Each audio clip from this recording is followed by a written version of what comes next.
हाँ नमस्कार बच्चों। जैसा कि हमारा गणानंद चल रहा था, गणानंद को ही आगे बढ़ा रहे हैं हम। गणानंद के बारे में हमने काफी पढ़ लिया है, समझ लिया है। पहली बात तो हमने समझी थी कि ये कौन से काल के कवि हैं? रीति काल के कवि हैं।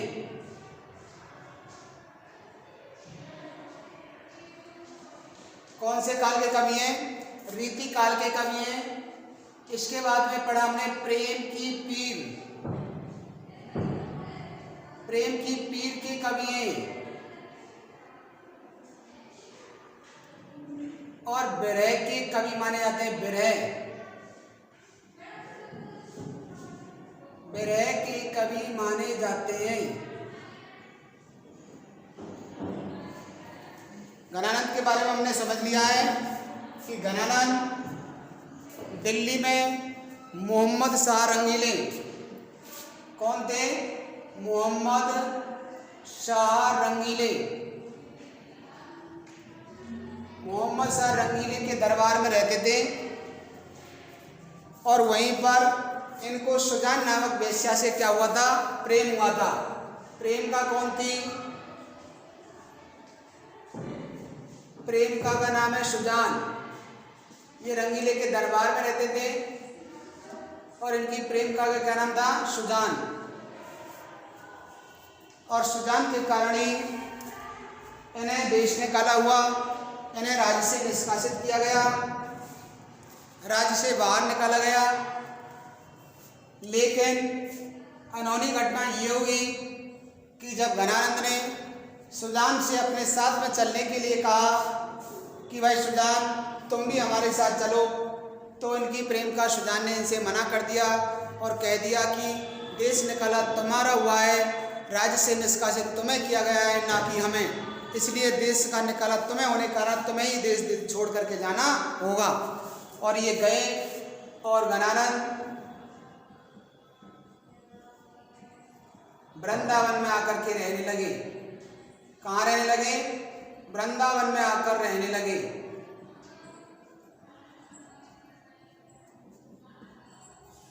जहाँ पर सुजान की याद में ये पद रचते थे। पदों की क्या करते थे? रचना करते थे, पद रचते थे और अपने पदों में सुजान शब्द का प्रयोग करते थे। और ये सुजान शब्द इन्होंने अपने प्रेम का सुजान के लिए संबोधित किया कि कभी तो मेरी प्रेम का सुजान को मेरी याद आएगी, मेरी सुध आएगी और जरूर वो एक दिन मुझसे मिलने आएगी। लेकिन इन्होंने देखा काफ़ी लंबा समय व्यतीत हो गया है, बहुत समय गुजर चुका है, लेकिन इनकी प्रेम का सुजान ने इनकी सुध नहीं ली, इनकी याद नहीं की। तो अंत में जाकर के इन्हें सुजान से मोह भंग हुआ और इन्होंने इसी सुजान शब्द का प्रयोग सु प्लस जान कई बार बता चुके हैं। और सु प्लस जान यानी भगवान के लिए संबोधित किया, यानी सु माने अच्छी प्रकार से, जान माने जानने वाला, समझने वाला। और ये इन्होंने किस रूप में संबोधित किया? भगवान के लिए संबोधित किया। तो सुजान शब्द का प्रयोग इन्होंने अंत में जाकर के ईश्वर के लिए संबोधित किया। इनके जो पद थे प्रेम से लवरेज थे, प्रेम से परिपूर्ण थे, लेकिन अंतिम समय में जाकर के ये प्रेम से भक्ति की ओर मुड़ गए। यानी ये ईश्वर की भक्ति में ये पदों की रचना करने लग गए और ये प्रेम जो उनको सुजान के प्रति नजर आता है, वो सुजान का जो प्रेम था वो ईश्वरीय प्रेम के रूप में परिवर्तित हो गया। तो इस प्रकार से गणानंद ने अपनी प्रेमिका की याद में किस प्रकार से जीवन यापन किया, किस प्रकार व्यतीत रहे, इन सब का इन्होंने मार्मिक वर्णन किया है और इन्होंने अपने हृदयगत भावों को यहाँ पर व्यक्त किया है कि किस प्रकार से मैं अपनी प्रेमिका की याद में जला भुना जा रहा हूँ, किस प्रकार से मैं अपने दिन व्यतीत कर रहा हूँ, किस प्रकार से मैं उनकी याद में एक एक पल, एक एक महीने की बराबर, एक एक साल की बराबर व्यतीत कर रहा हूँ। और तब जाकर के मेरा जीना भी दूभर हो रहा है। इसलिए अपनी प्रेमिका को संबोधित करके हमेशा पदों की रचना करते रहते थे, उसकी याद में ये कुछ लिखते रहते थे। अब देखिए अगले पद में इन्होंने क्या दिया है? चंद ही चकोर करे सो शशि देह धरे।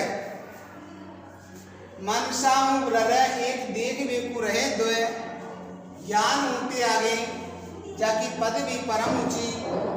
रस उपजावे तामे भोगी भोग जात गए। कितना बढ़िया पता है। चंदई माने चंद्रमा, चंदई माने चंद्रमा। और चकोर क्या होता है? पक्षी। चकोर क्या होता है? पक्षी। चंद्रमा और चकोर पक्षी, यानी ये एक दूसरे से प्रेम करते हैं। एक दूसरे से क्या करते हैं? प्रेम। चंद्रमा किससे प्रेम करता है? चकोर से। और चकोर किससे प्रेम करता है? चंद्रमा से। सो माने वह भी, यानी चंद्रमा चकोर करे माने करता रहता है। चंद्रमा चकोर को रटता रहता है। चंद्रमा चकोर और चकोर चंद्रमा एक दूसरे को प्रेम करते हैं। सो माने वह भी, शशि माने फिर से चंद्रमा, देह माने शरीर, और धरे माने धारण करता है। धारण करता है। चंदई चकोर करे सो शशि देह धरे। चंदई माने चंद्रमा, चकोर करे माने चकोर पक्षी को करे माने प्रेम करता है। सो माने वह भी माने चकोर पक्षी भी।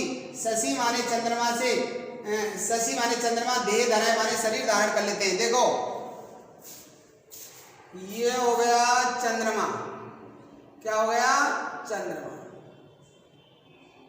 चंद्रमा। और ये हो गया चकोर, ये पक्षी है। देखो ये चंद्रमा किससे प्रेम करता है? चकोर पक्षी से। चकोर किससे प्रेम कर रहा है? चंद्रमा से। चंदई चकोर करे, यानी चंद्रमा किससे प्रेम करता है? चकोर पक्षी से। और सो माने वह माने चकोर, शशि देह धरे, यानी शशि माने चंद्रमा, फिर से शशि माने चंद्रमा, देह धरे माने देह धारण कर लेता है, शरीर धारण कर लेता है। यानी चकोर पक्षी की जिस तरीके से देह है, उसका शरीर है, उसी प्रकार से चंद्रमा अपने प्रेमी को प्राप्त करने के लिए, अपने प्रेमी से प्रेम करने के लिए देह धारण कर लेता है, शरीर धारण कर लेता है, अर्थात साक्षात में उसके सामने प्रकट हो जाता है। साक्षात में से ऐसे लगता है कि एक दूसरे का मिलन हो गया हो। मनसा हूँ रहे एक देख बेकु रहे दो। मनसा माने मन से, मनसा माने मन से। हूँ रहे ररे, हूँ माने हैं, ररे माने रटते हैं। एक देख बेकु रहे दो, दोनों क्या है? एक हैं। चंद्रमा और चकोर पक्षी दोनों क्या हैं? एक हैं। देख बेकु रहे दो, लेकिन देख बेकु यानी दिखने में कितने लगते हैं? केवल दो माने दो। अरे देखने में चंद्रमा और चकोर पक्षी दो लगते हैं कि ये चंद्रमा और ये कौन है? चकोर। लेकिन दोनों ये अलग अलग नहीं है, दोनों इतना अटूट प्रेम करते हैं, एक दूसरे के बगैर जी नहीं सकते। और ये दोनों देखने में दो लगते हैं, लेकिन है क्या है? एक है। ये कैसे हैं? एक, यानी ये दो शरीर एक प्राण है। यानी देखने में दो लगते हैं, दोनों एक दूसरे से प्रेम करते हैं, दोनों एक दूसरे की रट लगाए रहते हैं, दोनों एक दूसरे के लिए रूप परिवर्तित करते रहते हैं, शरीर धारण करते रहते हैं। जैसा प्रेमी चाहता है वैसी उसकी प्रेमिका करती है, और जैसी प्रेमिका चाहती है वैसा उसका प्रेमी करता है। तो ये चंदई चकोर करे, चंद्रमा चकोर के लिए चकोर से प्रेम करता है, और चकोर किससे प्रेम करता है? चंद्रमा से। दोनों एक दूसरे के लिए देह धारण करते हैं। और मनसा ररे, ये मन से एक दूसरे को ररे माने रटते हैं। चकोर पक्षी अपने प्रियतम चंद्रमा की रटना लगाए रहता है, उसी की तरफ अपना मुख करे रहता है, उसी की तरफ अपनी नजर गड़ाए रहता है, अपने प्रेमी की तरफ। वो धरती पर रहता है, वो आकाश में रहता है। चकोर पक्षी का निवास करता है धरती पर, और आकाश में क्या है? चंद्रमा। लेकिन उसका जो मुख है, उसका जो ध्यान है चकोर पक्षी का अपने प्रेमी चंद्रमा की तरफ रहता है। देख बेकु रहे दो, देखने में दो लगते हैं, लेकिन इनका जो मन है वो एक ही है। दो प्राण, दो शरीर हैं, लेकिन प्राण कैसे हैं? एक हैं। एक दूसरे के बगैर जी नहीं सकते। ज्ञान होते आगे जाके पद भी परम ऊंची। रस उपजावे तामे भोगी भोग जात वे। ज्ञान होते आगे जाकी पदवी परम ऊंची। सबसे उच्च पद किसका माना गया है? ज्ञान का। कि मनुष्य को कैसा होना चाहिए? ज्ञानवान होना चाहिए, मनुष्य को बुद्धिमान होना चाहिए, मनुष्य में सोचने समझने की क्षमता होनी चाहिए, हर कुछ को सोचने समझने की, कार्य करने का उसमें तरीका होना चाहिए। लेकिन क्या कह रहा है? देखो, ज्ञान होके आगे सबसे उच्च पद किसका है? ज्ञान का। ज्ञान को श्रेष्ठ माना गया है, उच्च पद किसका है? ज्ञान का। लेकिन ये क्या कह रहा है? ज्ञान होते आगे जाकी पदवी परम ऊंची। पदवी माने पद, परम माने और ज्यादा, श्रेष्ठ या श्रेष्ठ, ऊंची माने ऊंची। यानी सबसे श्रेष्ठ पद किसने धारण किया है? उच्च पद किसने धारण किया है? ज्ञान ने। लेकिन ज्ञान से भी और एक ऊंचा पद है, वो क्या कह रहा है? देखो, ये प्रेम का पद है। किसका पद है? प्रेम का पद। सबसे ऊंची पदवी देखो, ज्ञान होते आगे जाकी पदवी परम ऊंची। यानी सबसे ऊंची पदवी ज्ञान होते आगे। ज्ञान से क्यों तुलना की गई है? बुद्धि से क्यों तुलना की गई है? क्योंकि उसका पद सर्वश्रेष्ठ है, वो उच्च पद पर आसीन है, वो उच्च पद पर विराजमान है। लेकिन ज्ञान से भी आगे जिसकी पदवी है, ज्ञान से भी आगे जिसका पद है, जो ज्ञान से भी ज़्यादा बढ़कर है, ज्ञान भी उसके सामने नस्तनाबूद हो जाता है, ज्ञान की भी जान नहीं चलती, और वहाँ चलती है किसकी? प्रेम की। तुम प्रेम, जहाँ प्रेम है वहाँ ज्ञान काम नहीं करता, और तुम वहाँ ज्ञान लगाने लग गए, तुम अपना ज्ञान बखेरने लग गए, तुम ज्ञानी बनने लग गए, तो वहाँ प्रेम प्राप्त नहीं किया जा सकता, वहाँ प्रेम होता ही नहीं है। तो ज्ञान होते आगे जाकी पदवी परम ऊंची। यानी जिसकी श्रेष्ठ पदवी है, और वो किसकी पदवी है? किसका पद है? किसका ओहदा है? प्रेम का ओहदा है। देखो क्या मिलता है इसमें? रस उपजावे। ये प्रेम से क्या उपजता है? प्रेम से क्या उपजता है? रस। देखो, प्रेम से किसकी उत्पत्ति होती है? रस की। देखो लिखा है ना, रस उपजावे। ज्ञान में रस नहीं है भाई, ज्ञान में रस नहीं है। लेकिन सबसे उच्च पद कौन है? ज्ञान। लेकिन कोई कहे ना ज्ञान सबसे ऊंचा है, लेकिन नहीं, प्रेम के सामने ज्ञान भी तुच्छ पड़ जाता है, प्रेम के सामने ज्ञान भी ओछा पड़ जाता है। तो ज्ञान से आगे किसकी पदवी है? प्रेम की। और प्रेम में क्या उपजता है? रस। इसमें रस उपजता है, इसमें आनंद आता है।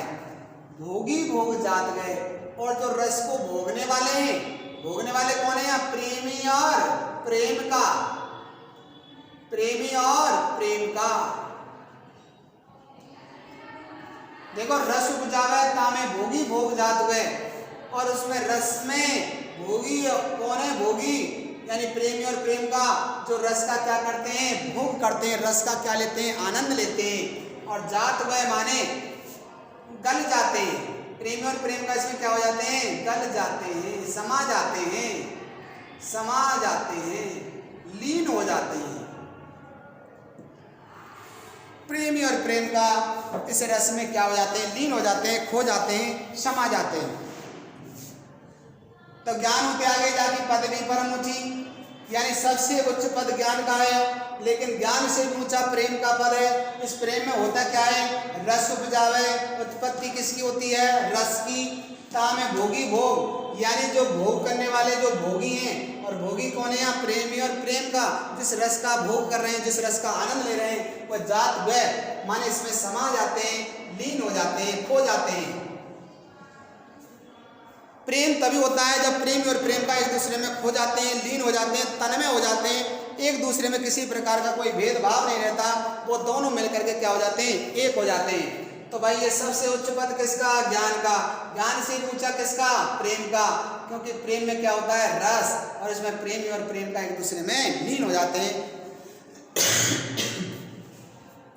आगे देखो क्या कर रहा है, इसी प्रकार से अपनी सुजान के लिए संबोधित कर रहे हैं कि भाई सुजान तू ज़्यादा ज्ञान मत लगाए, ज़्यादा ज्ञानी मत बने, हैं ज्ञान होते आगे। अरे ज्ञान लगाने की जरूरत नहीं है, अरे ज्ञान से भी उच्च पद एक है, और वो प्रेम का पद है। और और इस प्रेम के पथ पर चलने वाले जो प्रेमी और प्रेम का हैं, जो भोगी और भोगने वाले हैं, वो इसमें लीन हो जाते हैं, खो जाते हैं। तो तुम्हें ज्ञान से उच्च पद को समझना चाहिए और अपने मेरे प्रेम को महत्व देना चाहिए। और क्या करें, देखो,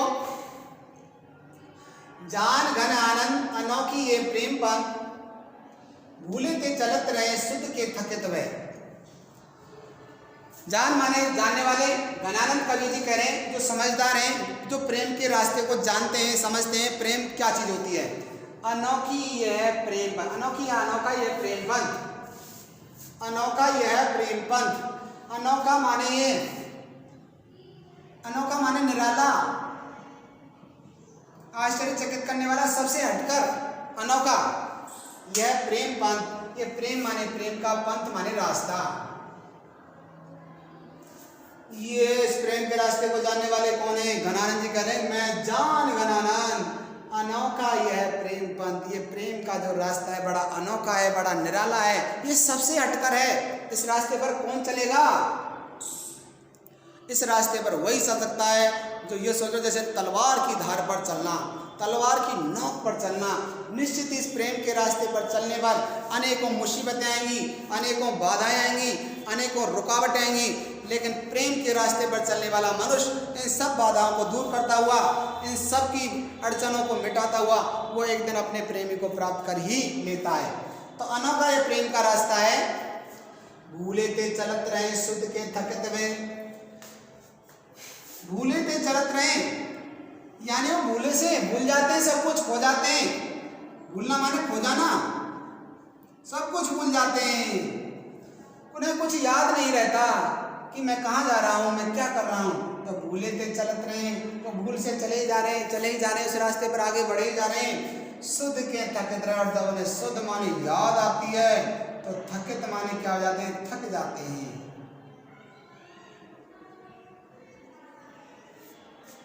अरे भाई, भूलने से निश्चित ही जब प्रेम और प्रेम का एक दूसरे में खो जाते हैं तो एक दूसरे से होने के कारण वो उस रास्ते पर आगे बढ़ते जाते हैं। लेकिन जब उन्हें याद आती है, जब वो अपने परिवारजनों की, अपने समाज वालों की याद करते हैं तो फिर थक जाते हैं, रुक जाते हैं। लेकिन जो सच्चा प्रेमी होता है वो उस रास्ते पर चलता ही रहता है, वो चलता ही रहता है, अपनी मंजिल को प्राप्त करके ही दम लेता है।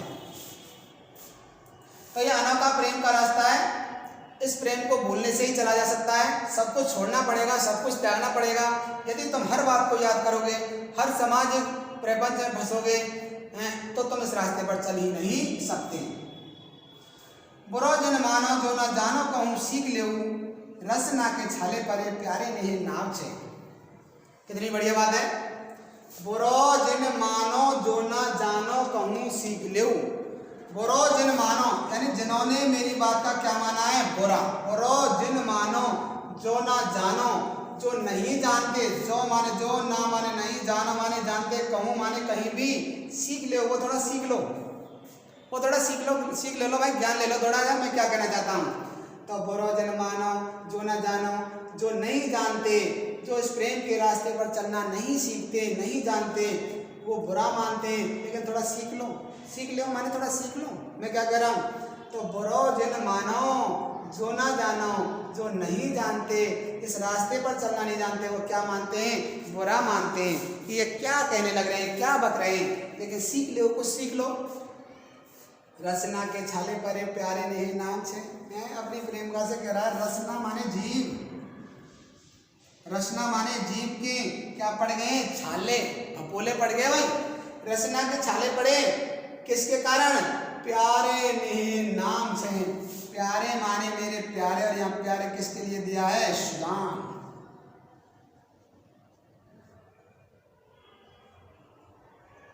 नेह माने प्रेम, नेह माने क्या होता है? प्रेम। नाम छे माने नाम लेने से, नाम रटने से।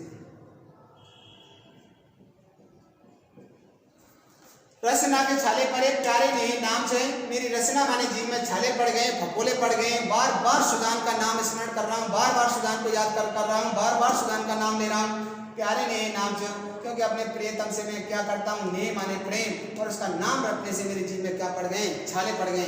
इसलिए भाई बुरा नहीं मानना है।